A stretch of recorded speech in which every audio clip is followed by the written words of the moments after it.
तुम्हाला मागे म्हटलं होतं, शेवग्याला थोडी चरडभर जमीन लागते.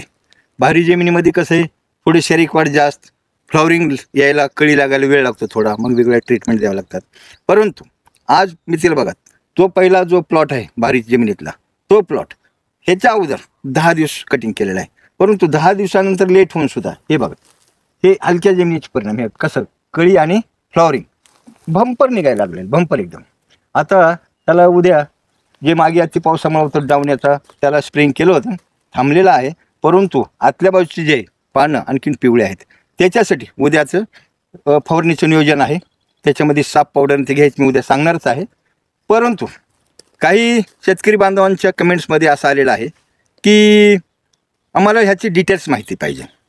लागवडी म्हणजे बियाणं, जमीन, हे सगळी माहिती द्यायला 1-2 मिनटं किंवा 5 मिनटाचा वेळ पुरेसा होणार नाही.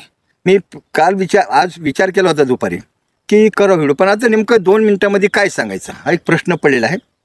तरी 1-2 दिवसामध्ये 5 मिनटाचा व्हिडिओ, मोठा व्हिडिओ होईल 5 मिनटाचा. तो काय फार मोठा नाही, परंतु काय मोठी व्हिडिओ झाली की शेतकरी बघायला थोडे हे करतात. परंतु जेव्हा मोठा व्हिडिओ शेतीबाबत राहील माझा, तेव्हा आवर्जून तो बघितला पाहिजे. कारण त्याची तुम्हाला जर डिटेल्स पाहिजे असेल तर तो मिनिमम 5 मिनटाचा व्हिडिओ, मिनिमम 5 मिनटाचा.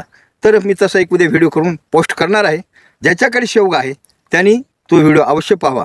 म्हणजे काय होईल, तुम्हाला काही शेतकऱ्यांना पाहिजे, बियाण्याच्या जाती पाहिजे, जमिनीची निवड पाहिजे, खताचे डोसेस, हे कमीत कमी शॉर्टमध्ये सांगायचं म्हणजे ते 5 मिनटाची व्हिडिओ. तो व्हिडिओ मी उद्या काढून पोस्ट करणार आहे. तर तो व्हिडिओ उद्या ज्या शेतकरी बांधवाकडे शेवगा आहे त्यांनी अवश्य पाहावा.